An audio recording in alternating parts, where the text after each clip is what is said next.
Good evening friends, অনেক দিন পর এসেছি একটা ব্লগ নিয়ে। তো বেশ কিছুদিন তোমাদের সাথে কোনো ব্লগ শেয়ার করা হয়নি, তো তাই ভাবলাম আজকে একটু ব্লগ শেয়ার করা যাক। আসলে অনেক দিন ধরে সময়ের অভাবেই বলতে পারো করে ওঠা হয়নি। তো আশা করি সকলেই খুব ভালো আছো, আর আমরাও খুব ভালো আছি। আমি একটু টায়ার্ডও আছি, হোপফুলি আমার মুখ দেখেই তোমরা বুঝতে পারছো। তো এখন মোটামুটি ঘড়িতে বিকেল 7টা সাড়ে 7টার মতো বাজে, আর দেখতেই পাচ্ছ খুব ব্রাইট। এখানে কিন্তু সন্ধে হয় গরমকালে প্রায় 8:30 9টায়। সেটা তোমরা যারা আমার আগের ব্লগ দেখেছো তাদেরকে বলেছি। তো এখন মোটামুটি বিকেলবেলা, আর এখন এই বাইরে বেরোলাম। সমস্ত বাচ্চারা কিন্তু এখানে খেলা করে বিকেলে একসঙ্গে। তো চলো তোমাদের দেখাই। বেশ বাইরেটা রোদ ঝলমলে কিন্তু, অথচ প্রায় 7:30টাও বেজে গেছে। তো সেই কারণেই এখানে আমরা একটু লেট করেই বেরোই, কারণ প্রায় 7টা সাড়ে 7টা পর্যন্তই বেশ রোদ থাকে, আর এখন আস্তে আস্তে একটু গরমও পড়তে শুরু করেছে। সেই কারণে আমরা একটু দেরি করেই বেরোই, আর অন্ধকার হতে হতে প্রায় 8:30 পৌনে 9টা বেজে যায়। আরও আস্তে আস্তে লেট হতে শুরু করবে, কিছুদিন পরে আবার 9টার দিকেও সন্ধে হবে। তো বিকেলে কিন্তু এখানে সমস্ত বাচ্চারা খুব সুন্দর একসঙ্গে বসে প্লে করে, তোমরা দেখতেই পাচ্ছ। তো এটা একটা খুব ভালো জিনিস, যেটা অ্যাপার্টমেন্টে ছিল না, যে যার সে তার মতো থাকতো। এখানে কিন্তু পাড়া ব্যাপারটা বেশ রয়েছে, আশেপাশে বেশ কিছু ইন্ডিয়ান ফ্যামিলিও থাকে, সেই জন্য বেশ ভালোভাবে বিকেলে সকল বাচ্চাগুলো মিলে প্লে করতে পারে, এনজয় করতে পারে বলতে পারো।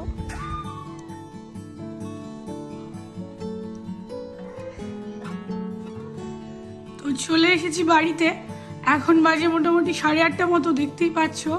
আর বাইরে কিন্তু এখনো পর্যন্ত রয়েছে আলো। দেখো, যদি জানলা দিয়ে দেখাতে পারি, জানি না কতটা বোঝা যাবে। বাইরে কিন্তু এখনো পর্যন্ত বেশ আলো রয়েছে, আর এটা অন্ধকার হতে হতে প্রায় পৌনে 9টা মতো বেজেই যাবে। আর এদিকে আর কিছুদিন পরে, মানে ধরো এই জুন জুলাই মাসে কিন্তু এইটা হয়ে যাবে 9:30 থেকে প্রায় 9টা। তো তখন আমরা 9টা পর্যন্ত প্রায় বিকেলে বাইরেই থাকি, কারণ তখন কিন্তু প্রায় 9টা অবধি দিনের আলোই থাকে। তো এই হচ্ছে ব্যাপার। আর এইদিকে ইভান সদ্য বাইরে থেকে খেলা করে এসে খুব টায়ার্ড। এইবারে কিছু একটা ডিনারের বানাবো, আর তারপরে শুয়ে পড়তে হবে, তাই তো? নো, আচ্ছা, ওর সারা রাত খেলা করবে আজকে। তো চলে এসেছি ডিনারের প্রিপারেশন নিয়ে। আর এখানে ডিনারে এখন ব্রেড অ্যান্ড বাটার বানাবো, যেটা ইভানের খুব ফেভারিট। আর এখানে আমি জাস্ট ব্রেডগুলোকে বাটার দিয়ে ভালো করে ভেজে নিই, আর সেটা খেতে কিন্তু খুব ভালো হয়, একদম ক্রিস্পি না হওয়া অবধি ভাজি বাটার ব্রেডটাকে খুব ভালো করে। আর ওই ক্রিস্পিনেসটাই কিন্তু ইভান ভীষণ পছন্দ করে। আর আমি ইউজ করি এই বাটারটা, যেটা তোমরা ইউজুয়ালি ওয়ালমার্টে পেয়ে যাবে। তো এটা কিন্তু তোমরা ট্রাই করে দেখতে পারো। আর এটা যদি তোমরা আমুল বাটার দিয়ে করো, সেটা কিন্তু আরো ভালো হবে বলে আমার মনে হয়। সেটা আরো বেশি টেস্টি হবে, কারণ আমুল বাটারের টেস্ট কিন্তু এক আলাদাই ব্যাপার আছে আমুল বাটারের মধ্যে। তো সে যাই হোক, তো যেটা বলছিলাম, আমরা কয়েকদিন পরে যাচ্ছি বেড়াতে।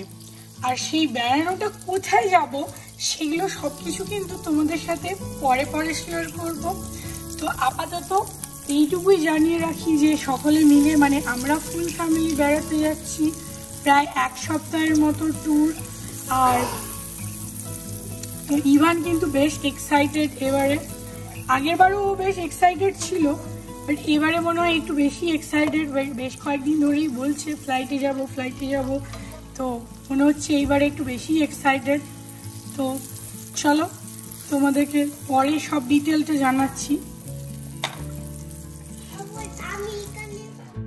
আর এদিকে আরেকজন কিন্তু ডিনার রেডি হওয়ার আগে স্পুন ঠুন নিয়ে মোটামুটি রেডি হয়ে গেছে, সে একদম ব্রেড নামলেই খেতে শুরু করবে।